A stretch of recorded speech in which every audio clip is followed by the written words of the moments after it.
Oh, hey, Bugcatcher Abner writes, I spend a lot of time in Viridian Forest, and recently I caught a Pikachu. Yeah, I know, a bug catcher with a Pikachu sounds weird, but I caught it because now I'm the only one around that has one. My question is, why are there so few Pikachu in Viridian Forest? Well, that's a great question, Abner, and the answer is carrying capacity. And that may sound like a new science term to you, but I promise you already know what it means. And I'll show you by taking a closer look at Viridian Forest's rarest resident.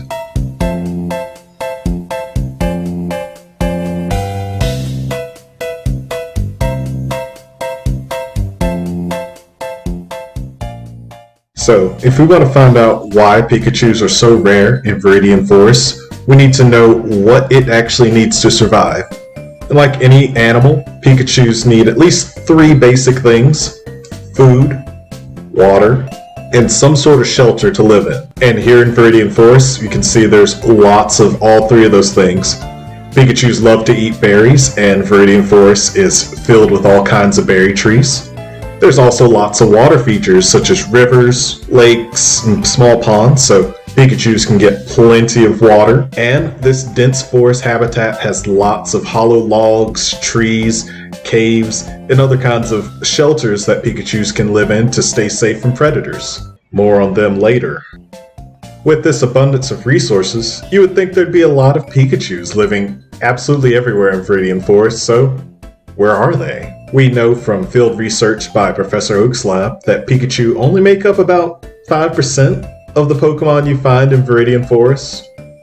So why don't we see Pikachus as often as we do Caterpie or Pidgey or even like Butterfree here in the forest?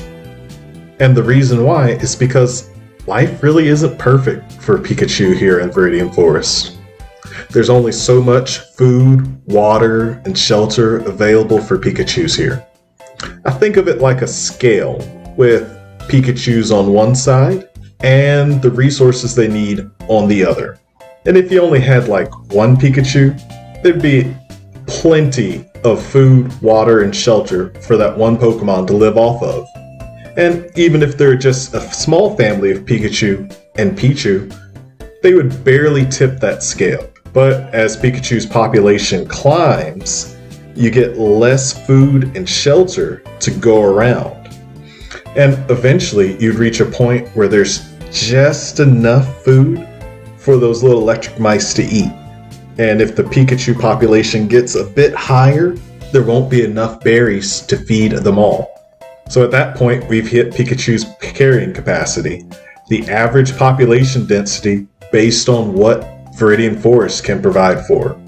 So if we go over that number, Pikachu start to get hungry, and some might have to start leaving the forest to find new places to find food. But Pikachu will rarely ever hit that carrying capacity number because they don't live alone in Viridian Forest.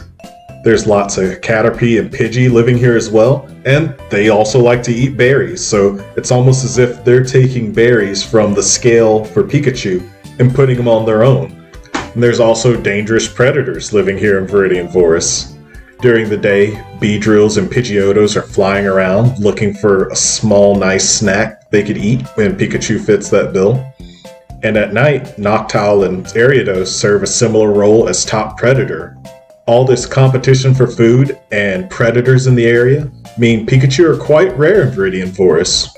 Just how many Pikachu can live in Viridian Forest also depends on the health of the forest itself. Some years there may be a lot of berries produced by all the trees here, and that may allow a lot more Pikachu to live in the area. Other years, maybe a bunch of Weedle and Caterpie just kind of explode in population, and that means they might eat the leaves off the trees and the berries, which means there's going to be less food for Pikachu, so we're going to have less that year. There's also the fact that people like us need wood, so maybe some people come from Pewter City or Viridian City and chop down some trees, and that means there's going to be a whole lot less shelter for Pikachus to live in, further driving down their numbers.